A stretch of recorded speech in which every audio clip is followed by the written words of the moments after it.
You're listening to The Mountain Spirit, a podcast of Christian Appalachian Project, where we explore the stories, voices, and change makers shaping Appalachia. Welcome to season 11. Yes, we're kicking off this new season with so much excitement and intention, and there's no better way to begin than with a conversation that explores identity, creativity, and my favorite, storytelling. So today's guest is Cody LeRoy Wilson. He's a Vietnamese American actor, playwright, and proud Appalachian artist. From rural West Virginia to off-Broadway stages and beyond, Cody's journey and his voice are powerful, personal, and deeply rooted in the region. I am so excited to have this conversation today. Cody, welcome to the show. Oh, thank you. That was a wonderful introduction. Yeah, thank you. It's nice to hear out loud. When you live in New York City, you don't hear the word Appalachia very often, so it's nice to not only, embellish it, but be proud of it. So I'm happy Absolutely. to be here. Well, we're going to have a good little conversation here to delve into what that means, and then your time also in New York and where your journey has taken you. So why don't we just start with that? You often describe yourself as a Vietnamese American artist raised in rural Appalachia. But what was it like for you growing up in Plum Run, West Virginia? And how did that shape your identity and sort of your artistic voice? That's kind of the crux of the whole thing. For a long time, there was a debate within myself whether to embellish being Vietnamese American or to only emphasize the American portion of that. Yeah. That came from being in a community filled with lovely people, but all white. And I, as a person of color, felt extremely out of place. It was a place that I truly thought was special and I miss every day. Cliff Note version of how I even got there. My mother was a Vietnamese orphan that was adopted by an American soldier during the Vietnam War and brought back to the United States and raised in Plum Run, West Virginia, which if you're not from there, you have no idea where it is. There was a really great sense of simplicity there that I miss. Living in New York City is very different. The pace of life is different. The expectation of what people have from you is different. Even though that there were difficulties sometimes in Appalachia, I wouldn't have changed it for anything. This podcast specifically, in the spirit of Appalachia, there's been more of realizing our culture, our community, and realizing that it is a part of American lifestyle that is different than a lot of places. And a lot of people just have misunderstandings about that. Yeah. And the complexities of it. Because, when people first glance at me, they do not assume that I'm from West Virginia. Right. So I think broadening and expanding that definition, that characteristics of what makes Appalachia is, my goal as an artist. It's a mission statement. Not only am I trying to redefine the Asian American experience outside of what people might normally conceive of that, I'm also trying to do the same for Appalachia and make sure people rethink their preconceived notion. Yeah, and so we're gonna delve into your art, but let me ask a question about the transition. So what was it? Because I'm also from a small town and went to college in D.C. and it's a little bit, it's a culture DC, shock of going from a small town where people always like, where are you from? And to your point, I could tell you and you still not gonna know where I'm from. Yeah. So tell me what that transition was like and what led you. How did you end up in New York? I graduated West Virginia University in 2014 with a acting degree, which I did not think was what I was going to leave with, but that's what I walked away with. I went to New York very soon after, and I ended up getting a job very quickly in the heart of Times Square at the Bubba Gump Shrimp Company. Oh my gosh. And I was there for 3 years. And, and when you're a young kid, I moved here with $1,000 and just a pipe dream. And no one said or observed any differences from me. But then someone would ask me a question and I would go, oh, all right. And I would draw out my eye. And then all of a sudden their heads would turn and they say, wait, where are you from? And then I would go into this long conversation. The cool thing about the transition for me was that all of a sudden I didn't feel like a minority anymore. That was a new experience, to show up in Times Square and walk around and see people from everywhere across the globe. It was a sense of comfort. The sense of discomfort was the level of pace and volume and lack of green. And it's like, you have to catch up with the pace here or you're going to drown. And I just wasn't used to that lifestyle of like, go, go, go, go, go, go, get everything that you can. And I would say it probably took me the first 3 years to really find a footing, to find comfortability in it. But it was rough. It was rough. I mean, it was hard to fall asleep just because of the noise level. There's pros and cons. There are things that I miss, but there's also things that like I can't get at home. So it's become a balancing act of spending time at home to get what I need there. And then living here obviously gives me the majority of New York City experience. Yeah, there you go. I love it. I love it. So tell me about your work. So it frequently explores the feeling of living between cultures. And we just talked about between West Virginia and New York, but also cultures, Vietnamese American, and then the larger American culture. When did you first realize that tension, and how did art become a way to process that? I'd say the contradictory in the tension was very early on. And I would actually say it was towards high school where it specifically happened. My education around American history was a little askewed. And that's not for the fault of anyone who taught me. I think that's a higher problem. You know, here's the textbook, you give the textbook to those, right? Yeah. And when I first came in contact with facts about the Vietnam War is when I started to have my cage rattled a little bit. My family didn't talk about it. It was kind of a taboo subject.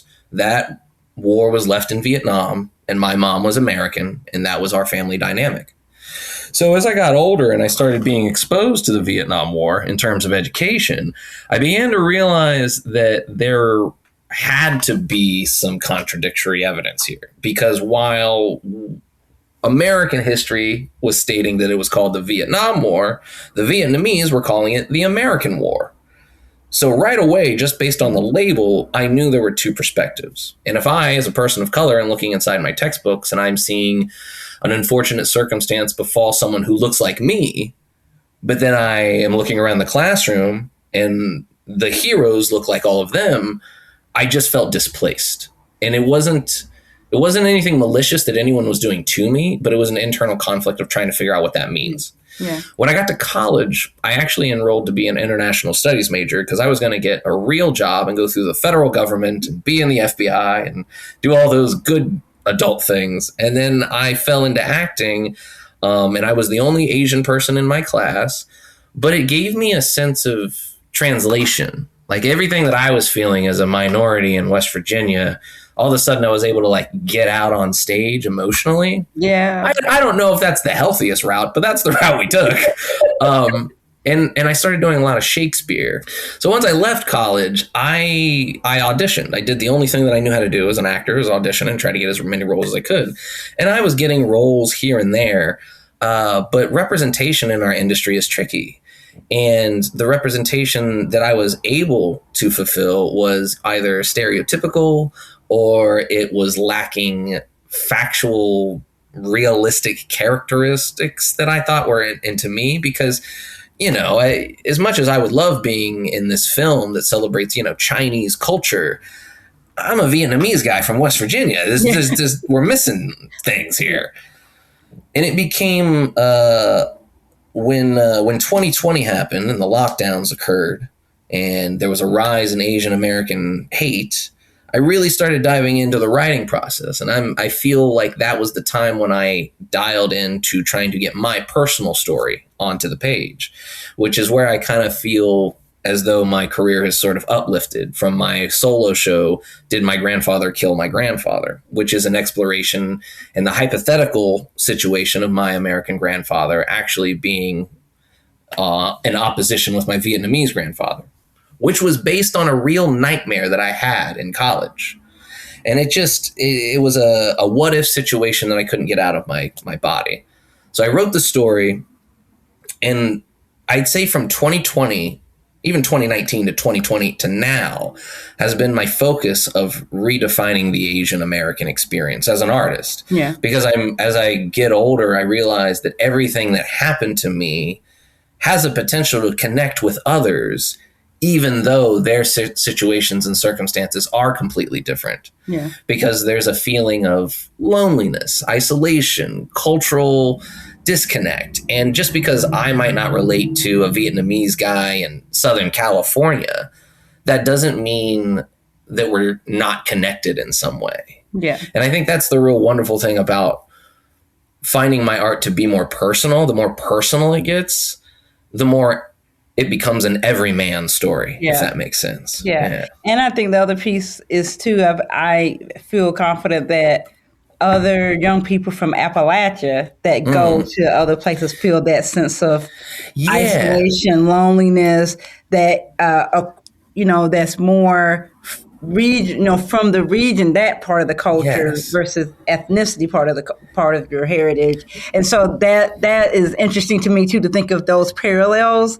Similar but different. Yeah. And part of the story of the American family versus the Vietnamese family is it's very tricky because there's tangible factual evidence from my Appalachian family.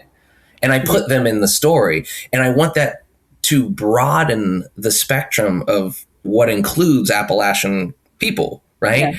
You looked at my family in a photo, you wouldn't assume, well, you might assume some things, but you really couldn't get the right answer. You know what I mean? And what if I've been tracing, it's been an investigation on tracing my roots, right? And as I go back to finding my roots of Appalachian family, I'm learning, we were Germanic settlers that came here in the 1800s that found their place to settle really deep, far out in the country. And they lived off of the land. I have a great, great, great grandmother named Dovey Snow who wore her hair in Cherokee braids and washed them in bins of rainwater that they collected. Like, my family's origins that I can trace are in fact Appalachian, which is funny because the contradiction of that, and which people most associate me with ancestral ties, is to Vietnam. But I have no connection. I have no information. So it's about really falling in more love with the roots that I grew up with, and then learning to love the roots that I might not ever really get to find, if that makes sense. Yeah, that's deep. Let's dig a little bit more into your art. So you talked about becoming a writer, as well as leaving school with an acting degree. So you've performed across the country, including off-Broadway. But one of your most powerful milestones was becoming the first Appalachian playwright produced at the Contemporary American Theater Festival, right? So what did that moment mean to you personally, and as for like a milestone for your art? Well, ironically, not to date myself, but the festival, I think, is only 2 years older than me. I'm 34. They've been around 35 years, consistently going through, and they are a Contemporary American Theater Festival in Shepherdstown, West Virginia. They are the only company still in America, I believe, maybe one other, that is producing entirely new work from their season. If there are other places that are producing new work, it's combined with traditional plays that, bring in clientele and patrons and all that thing. But when I not only got my play accepted to the Contemporary American Theater Festival, which was astounding in itself, because the conception of my show only started in 2023. I got my show fully produced in 2025. It sometimes takes years for playwrights to really have that opportunity. When I showed up and they told me that information, I realized I had made history for the first time. I realized the potential of my personal story to shift history. Maybe not globally yet. We'll get there. But in terms of my industry and in terms of artistry, that is a stamp that won't ever get taken away. And to be not only the first West Virginia playwright in a West Virginian state, right? I believe they've had other Appalachian playwrights there because, Appalachia's huge. But being from the hometown team, and frankly, not looking like the whole hometown team, one of my favorite reviews that I got from the show was that I think it was the American Theater Magazine said, doing this show in West Virginia shows the world a more accepting West Virginia. And I felt very proud to offer that ray of light onto my state, and I had been on the short end of the stick of some of the negativity, but to come back with confidence and to come back, and I had 20 shows, I had 20 sold out houses. People were crying, people were laughing. CATF does this amazing thing where they want their patrons to leave saying, I didn't know I needed that show. Yeah. And I felt like everybody who walked out of that theater felt thankful and felt grateful to see it and felt like they learned something from it. I talked to Vietnam veterans who thanked me for that show. I talked to families who adopted from overseas to understand that show. There were so many beautiful Appalachian families from the rural areas that were like, my cousin adopted a Japanese person during X, or, there was this is how we married while I was in Thailand. And like, I had the door open to me and be like, oh, wow, there are these mixed family stories, even right here in this little neck of the woods. And it was a highlight of my career. And it's baffling that it took that long to get a West Virginia playwright there. But I think I can confidently say, and this is a wild statement, but I believe that I am the only Vietnamese West Virginia playwright in the universe, which is kind of a wild idea. That is a true statement. So that is a wild idea, but they say be one of a kind, and here I am. Here you are. And maybe opening the door for other young people to follow. I want there to be encouragement. I want people to feel empowered to be their own story. I've been working with West Virginia University as a volunteer, a part of this program called the Creative Consultant Department, which basically is an alumni working with a current student. And I've been blessed over the past couple years to be working with other Asian American kids going into West Virginia University. Because when I was there, there wasn't a lot going on. And now at West Virginia University, there's a Vietnamese association. There's an Asian association. There are all these clubs and organizations that weren't there 15 years ago. And it's just lovely to see my two worlds literally colliding at home. Just as much as in New York City, they're colliding at home. You can make this summer into a season of service and have a lifetime of impact on youth in Appalachia. Join us in the great outdoors by becoming a camp counselor at one of our 2 beautiful camps in Eastern Kentucky. Room and board, stipend, travel reimbursement, and educational award are available. Apply today at christianapp.org/volunteer. That is christianapp.org/volunteer. So you mentioned before your word, did my grandfather kill my grandfather? And I know that's a deeply personal story and it's rooted in your family's connection to the Vietnam War. But what was the emotional process for you in really deciding to tell that in a public way, not maybe just like in a journal or something format, but to share it out with the world? Yeah, there was an immense amount of vulnerability to it, but there was also an immense amount of empowerment to it. I've had several people over the years, many people, just say, oh my goodness, your life should be a book. Your life should be a play. This is so crazy. And, when you're walking in your own shoes for so long, you get comfortable in them. You don't realize that it might feel different for others. Yeah. And when I started putting it on paper, I didn't really know what the story was going to be about. At first, it seemed to be a cry against all that happened. It was like a rallying, rioting kind of woe is me kind of story, which was helpful to get out on paper, right? I got all that out. I got it out of the way. But what it turned into be is I had to ask myself, okay, if I lived this life and I had a lesson to offer to other people, what's the lesson? You can't teach a lesson without posing a question. So I asked myself the question, what does it mean to be Asian American? That's a very open-ended question, but what does it mean? I was faced with that question when I was enrolling at West Virginia University, and they asked me on the admission forms, what's my race? What a weird question for me as a person who never felt like I had a race. I felt like I was American, but that's not a race. I don't feel Asian, but everyone tells me I am, including this piece of paper. So I checked that box, and it became that investigation of, well, if society is going to label me, I want to understand the label.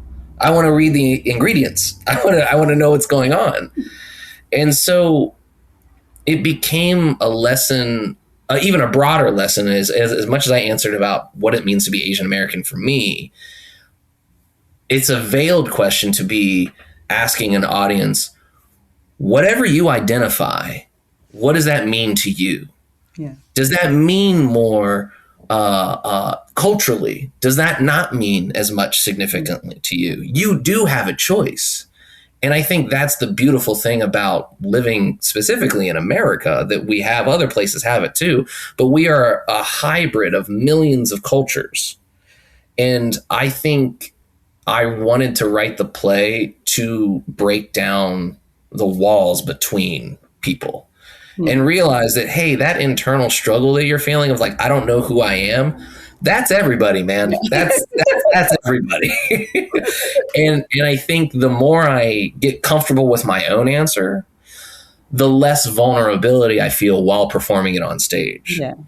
And selfishly, all of that like good acting, like content that you want as a performer to make the audience laugh and emote and cry and be with you, and I selfishly get that through my own work, and I get to write it the way I want to do it. Yeah. So I went through the vulnerability so I could feel the most success in the career. And I think if you can get over that hurdle of like, hey, I'm hurt and I don't want other people to know, and you shift that thinking of, hey, maybe I was hurt, but I do think I can teach some people some things. Yeah. It just becomes more sympathetic and empathetic. Yeah, yeah. All right, so let's talk a little bit about your work with the Veterans Breakfast Club. So why was that a partnership important to you, and what has it taught you, and how did you get connected with them? Oh, goodness. Let's start with how I got connected. I went to CATF, Contemporary American Theater Festival. In my show, there was a lot of projections used, like moving projections. Her name was Mona Karsa. She is from the Middle East, and she works in Virginia, and she's very prominent in using her art form to highlight historical war moments throughout the world. She was an individual who knew Daria, who is involved in the Veterans Breakfast Club. So I didn't know anything about the VBC, which is very ironic because they're in Pittsburgh, which is about 30 minutes from Morgantown my entire life, and I had no idea. So Mona said, Daria, here's Cody, you two should talk. And we just started a conversation. She told me about the organization, how they're collecting stories from Vietnam veterans, how they're gathering Vietnam veterans, making sure the stories of the war are articulated. They're bridging ties between the Vietnamese community and themselves. They returned to Vietnam. I met an individual who went back to the very foxhole that he fought in Vietnam. Gosh. Yes. And again, I knew nothing about them, which was baffling to me. When I was a child and I would see a Vietnam veteran hat, little baseball hat, my initial reaction was fear. I say, well, this man isn't going to want to talk to me. And when I got involved in the VBC, I saw an opportunity. I said, okay, if we're really going to try to put on a Band-Aid and heal all that's happened involved with the Vietnam War, I could potentially be an important part of that step. How can I do this for them?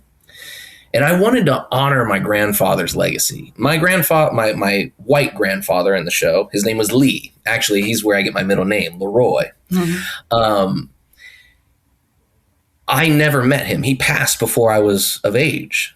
So I didn't know him. I didn't know my Vietnamese grandfather. But I knew he served, and I saw his medals, and I saw his letters of recommendation. And I went, there is such a tumultuous relationship between civilians and those who are serving currently and veterans. And there's this hostility there. There's a resistance there. And I wanted to come to understand and empathize with them more. So I wanted to write a show for veterans as well. So when I got involved with the VBC, I said, absolutely, I'm going to do it. I want them to understand that as a person who inadvertently was affected by the Vietnam War, I hold no grudge. I hold no hate. I want them to know that I do thank them for their service. And regardless of what the circumstance may have been while you were over there, that doesn't have to define who you are today. Because these brave men that I got to meet were openly talking about PTSD. They were openly talking about their struggles, how it was hard for their families, and how they took their stories and put them into a novel. And so I went there to, they have a festival called Story Fest that happened in California this last February. It was my first time working with them. And for the first 2 days, I listened to their stories and I got used to knowing what their relationship to the Vietnam War was like, which is very weird for a performer because you usually don't hang out with your audience for 2 days. So I knew everybody's name before I performed. It was very odd. But after the performance, there was this cathartic energy in the room where people just understood that we as humans all suffered a very connecting factor, which is the Vietnam War.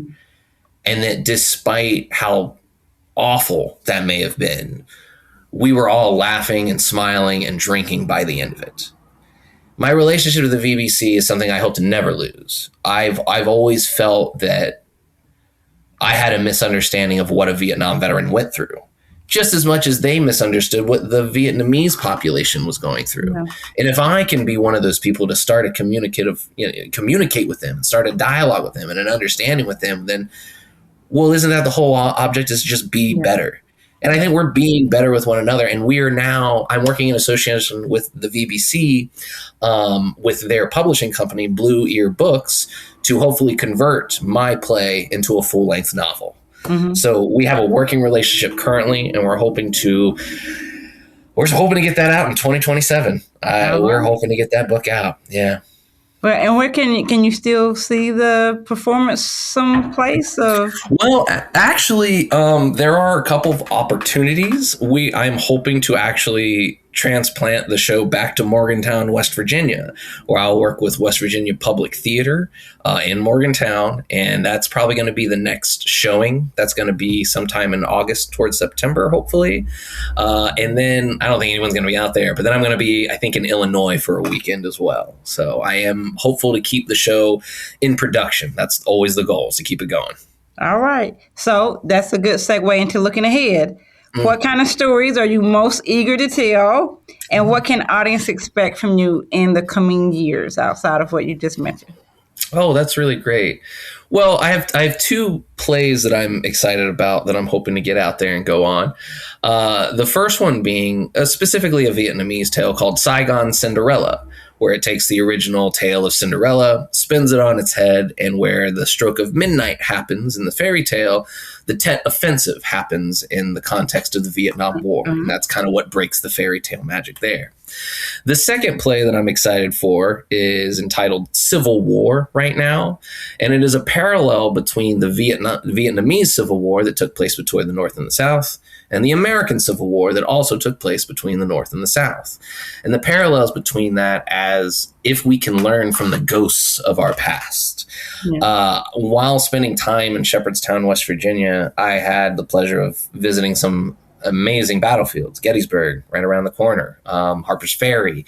I got to visit cemeteries that had Civil War veteran, grave sites, and my brain started spinning of, I'm literally standing on battlefields.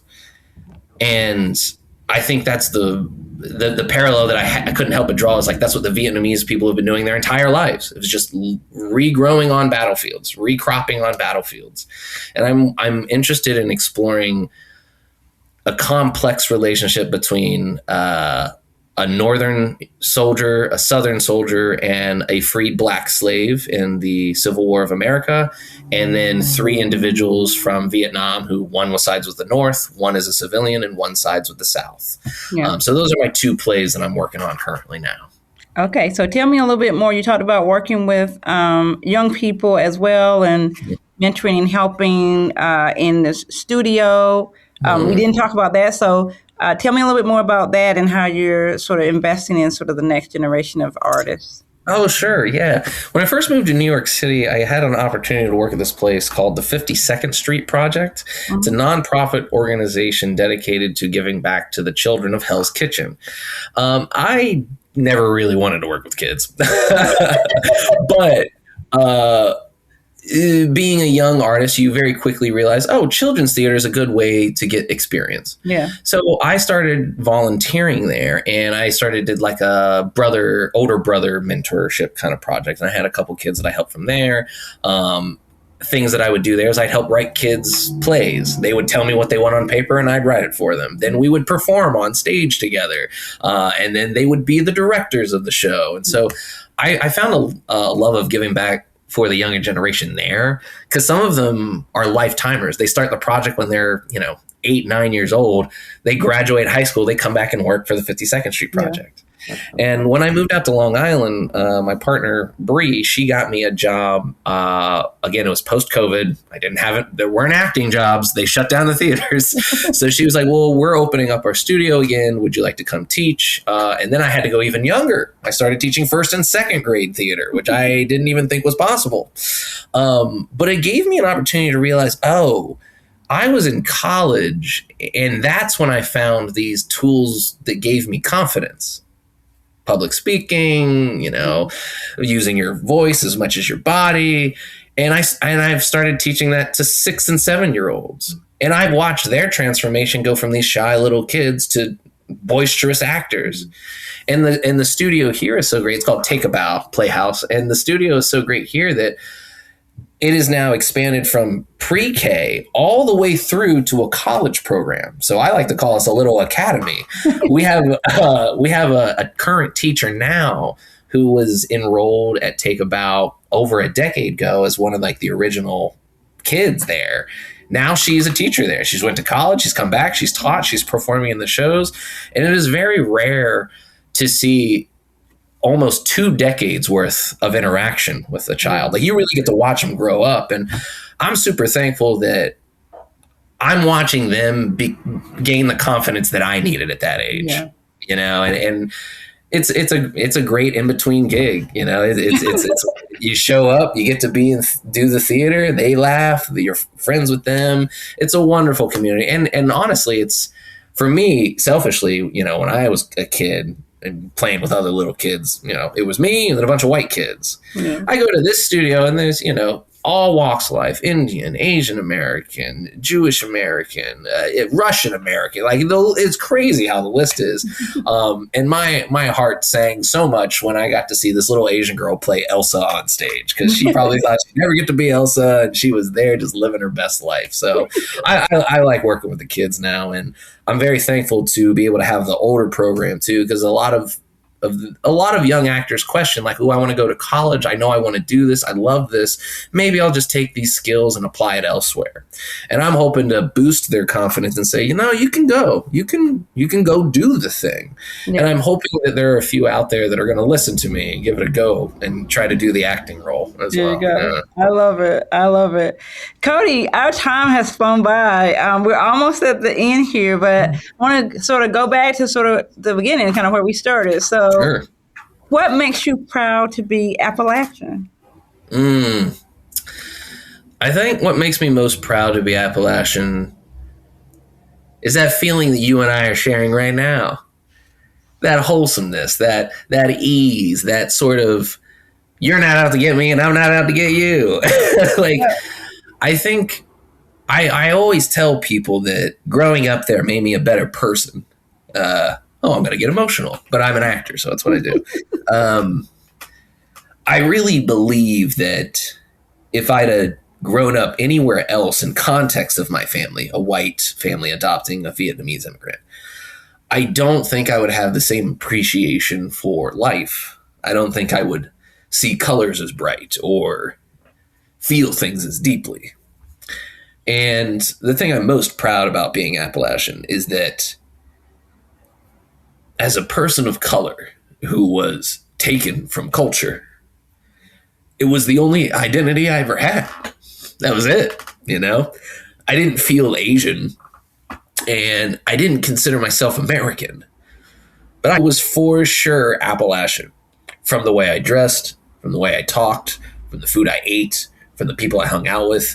My favorite activity in the world was our family's bowling alley on Saturday mornings. We had this big open meadow below our farmhouse that I spent all my time in. combing the woods, feeling a sense of nature. Like when you grow up in a family that has always had to work hard for everything, you understand that working hard isn't a bad thing. It's part of it. And unfortunately, I think with this next generation, with the immediacy of how convenient everything can feel, you lose the ability to work hard. You feel entitled. You feel owed. I never felt that growing up, even though I might have been owed a lot. Never felt that way. All I knew was how to strap on the boots, go back to work, and keep going. And no matter how many jobs my grandparents had or my mom had or anybody had, you just put a smile on and you go. And it's nobody's fault. It's just understanding that, life's not hard. Life's hard working. You got to work hard at life. And I think it gave me an edge on the competition everywhere. I gained a broad worldview understanding from going from a kid that barely wore shoes ever, on a farm, to living in New York City and seeing global impact every day. And so I think starting humbly in Appalachia let me know that all of this world stuff can also feel like it can go away. Like there's a safeness in Appalachia. There's a little dome over us, which can be a good and a bad thing. It can cut us off from the world, but it also we can find peace from the world all at the same time. And I think I like to try to carry that little bit of peace with me. Yeah. I love it. Cody, we never let a guest get out without asking them this final question. I can't even believe that we've already gotten through our interview. I have so loved this. But the mission statement of Christian Appalachian Project is building hope, transforming lives, and sharing Christ's love through service in Appalachia. When you think of those four words, hope, transformation, love, and service, which one do you think embodies the Appalachian spirit the most? Hope, transformation, love, and service. Wow. That is hard. Because I feel like each one of them defines how families juggle their circumstance. There's always hope for tomorrow's going to be a little easier, I feel like I think I'd have to dial in for hope, because hope is a fuel that allows you to transform. It allows you to love, and it allows you to serve. And I think whatever form your hope comes in, it's important to not let people take it from you. Yeah. So I think Appalachia runs on hope. There's always hope that the water can get cleaned. There's always hope that I can save the house. There's always hope that I can get to Myrtle Beach and have a good vacation, or go to Florida and see Disney World. Like, I think hope drives the people there, because in a land that seems forgotten by America a lot of the time, I think we're the only ones throwing coal on each other's fire. Yeah. Proudly. And it's just like, keep going, stay hopeful, stay positive, keep serving, keep transforming, keep loving. Yeah. So I would have to say hope embodies us the best. I love it. Cody, it's been a pure pleasure. Thank you so much for your time today, and hope folks will check out your work. Thanks for being on the show. I absolutely loved being on here. I love what you're doing. I love Appalachia, and I'm just glad to see services towards us. I love seeing that there's community building, and I love seeing that there are so many good people redefining the story and retelling the story and making sure that our painting is beautiful and colorful and bright. Yeah. Wonderful. Our guest today was Cody LeRoy Wilson. He's a Vietnamese-American actor, playwright, and proud Appalachian artist, which you, of course, have heard today. Thank you for listening to the show. You can catch new episodes every Tuesday. Please invite your friends to listen too. You can follow the work of Christian Appalachian Project on all social media channels. Find the show at christianapp.org/podcast or wherever you get your favorite podcasts. If you like the show, be sure to follow, subscribe, or join us for our next episode. This shows your support for the show and helps others to find us too. Until next time, this is the Mountain Spirit. Keep listening, keep learning, and keep lifting up Appalachian voices. We'll see you next week.